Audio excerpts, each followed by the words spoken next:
It's not late the startup ಸ್ನೇಹಿತರೆ, ಎಲ್ಲರೂ ಹೇಗಿದ್ದೀರಾ? ನಾನು ಕರ್ತನಲ್ಲಿ ಸಂತೋಷವಾಗಿದ್ದೇನೆ. ಈ ದಿನ ನಾವು ಕೀರ್ತನೆಗಳು 132 ಹಾಗೂ 133 ಓದಿ ಧ್ಯಾನ ಮಾಡೋಣ. ಕೀರ್ತನೆಗಳು 132. ಯೆಹೋವನೇ, ದಾವೀದನ ಹಿತಕ್ಕೋಸ್ಕರ ಅವನ ಶ್ರಮಗಳನ್ನು ನೆನಪು ಮಾಡಿಕೋ. ಯಾಕೋಬ್ಯರ ಶೂರನಾದ ಯೆಹೋವನಿಗಾಗಿ ಒಂದು ವಾಸಸ್ಥಾನವನ್ನು ಏರ್ಪಡಿಸುವ ತನಕ ನಾನು ನನ್ನ ಮನೆಯೊಳಗೆ ಪ್ರವೇಶಿಸುವುದಿಲ್ಲ. ಮಂಚವನ್ನು ಹತ್ತುವುದಿಲ್ಲ, ಕಣ್ಣುಗಳನ್ನು ಮುಚ್ಚುವುದಿಲ್ಲ, ರೆಪ್ಪೆಗಳನ್ನು ಕೂಡಿಸುವುದಿಲ್ಲ ಎಂದು ಅವನು ಯಾಕೋಬ್ಯರ ಶೂರನಾದ ಯೆಹೋವನಿಗೆ ಪ್ರಮಾಣದಿಂದ ಹರಕೆ ಮಾಡಿಕೊಂಡನಲ್ಲ.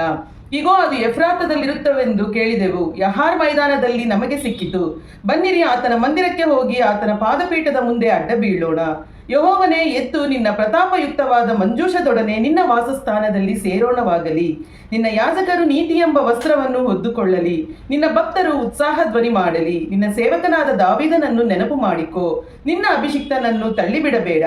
ಯೆಹೋವನು ದಾವೀದನಿಗೆ ಮಾಡಿದ ಪ್ರಮಾಣವು ಸ್ಥಿರವಾಗಿದೆ, ಆತನು ಅದನ್ನು ಬದಲಿಸುವುದಿಲ್ಲ.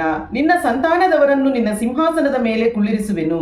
ನಿನ್ನ ಮಕ್ಕಳು ನನ್ನ ನಿಬಂಧನೆಯನ್ನು, ನಾನು ಆಜ್ಞಾಪಿಸಿದ ಕಟ್ಟಳೆಗಳನ್ನು ಕೈಕೊಂಡು ನಡೆಯುವುದಾದರೆ ಅವರ ಮಕ್ಕಳು ನಿನ್ನ ಸಿಂಹಾಸನದಲ್ಲಿ ಸದಾ ಕೂತುಕೊಳ್ಳುವರು. ನಿಶ್ಚಯವಾಗಿ ಯೆಹೋವನು ಚಿಯೋನನ್ನು ಅಪೇಕ್ಷಿಸಿ ತನ್ನ ನಿವಾಸಕ್ಕಾಗಿ ಆರಿಸಿಕೊಂಡಿದ್ದಾನೆ. ಆತನು, ಇದು ನನ್ನ ಶಾಶ್ವತ ವಾಸಸ್ಥಾನ, ಇಲ್ಲೇ ಇರುವೆನು, ಇದು ನನಗೆ ಇಷ್ಟವು. ಇದರ ಆದಾಯವನ್ನು ಆಶೀರ್ವದಿಸುವೆನು, ಇಲ್ಲಿಯ ಬಡವರನ್ನು ಆಹಾರದಿಂದ ತೃಪ್ತಿಗೊಳಿಸುವೆನು. ಯಾಜಕರಿಗೆ ರಕ್ಷಣೆ ಎಂಬ ವಸ್ತ್ರವನ್ನು ಹೊದಿಸುವೆನು, ಭಕ್ತರು ಉತ್ಸಾಹ ಧ್ವನಿ ಮಾಡುವರು. ಇಲ್ಲಿಯೇ ದಾವೀದನ ಕೊಂಬು ಚಿಗುರುವಂತೆ ಮಾಡುವೆನು. ನನ್ನ ಅಭಿಷಿಕ್ತನ ದೀಪವು ಉರಿಯುತ್ತಲೇ ಇರಬೇಕೆಂದು ನೇಮಿಸಿದ್ದೇನೆ. ಅವನ ವೈರಿಗಳನ್ನು ನಾಚಿಕೆ ಎಂಬ ವಸ್ತ್ರದಿಂದ ಹೊದಿಸುವೆನು, ಆದರೆ ಅವನ ಮೇಲೆ ಕಿರೀಟವು ಶೋಭಿಸುತ್ತಿರುವುದು. ಕೀರ್ತನೆಗಳು 133. ಆಹಾ, ಸಹೋದರರು ಒಂದಾಗಿರುವುದು ಎಷ್ಟೋ ಒಳ್ಳೆಯದು, ಎಷ್ಟೋ ರಮ್ಯವಾದದ್ದು. ಅದು ಆರೋನನ ತಲೆಯ ಮೇಲೆ ಹಾಕಲ್ಪಟ್ಟು ಅವನ ಗಡ್ಡದ ಮೇಲೆಯೂ ಅಲ್ಲಿಂದ ಅವನ ಅಂಗಿಗಳ ಕೊರಳಪಟ್ಟಿಯವರೆಗೂ ಹರಿದು ಬರುವ ಶ್ರೇಷ್ಠ ತೈಲದಂತೆಯೂ, ಹೆರ್ಮೋನ್ ಪರ್ವತದಲ್ಲಿ ಹುಟ್ಟಿ ಚಿಯೋನ್ ಪರ್ವತದ ಮೇಲೆ ಬೀಳುವ ಮಂಜಿನಂತೆಯೂ ಇದೆ. ಅಲ್ಲಿ ಆಶೀರ್ವಾದವು, ಜೀವವು ಸದಾಕಾಲ ಇರಬೇಕೆಂದು ಯೆಹೋವನು ಆಜ್ಞಾಪಿಸಿದ್ದಾನೆ.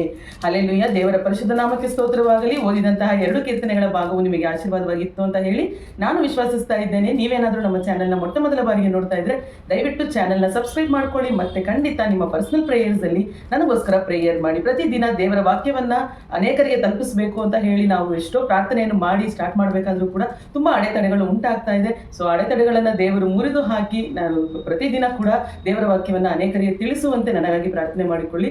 ಅದಕ್ಕಾಗಿ ನನ್ನ ಒಂದು ಚಿಕ್ಕ ಪ್ರಯತ್ನ, ಇವತ್ತಿನಿಂದ ನಾನು ಬಂದು ಪ್ರತಿದಿನ ಮೊಣಕಾಲೂರಿ ನಾನು ವೇದವನ್ನ ನಾನು ಓದ್ತೇನೆ ಅಂತ ಹೇಳಿ ದೇವರಿಗೆ ಒಪ್ಪಿಸ್ಕೊಡ್ತಾ ಇದ್ದೇನೆ.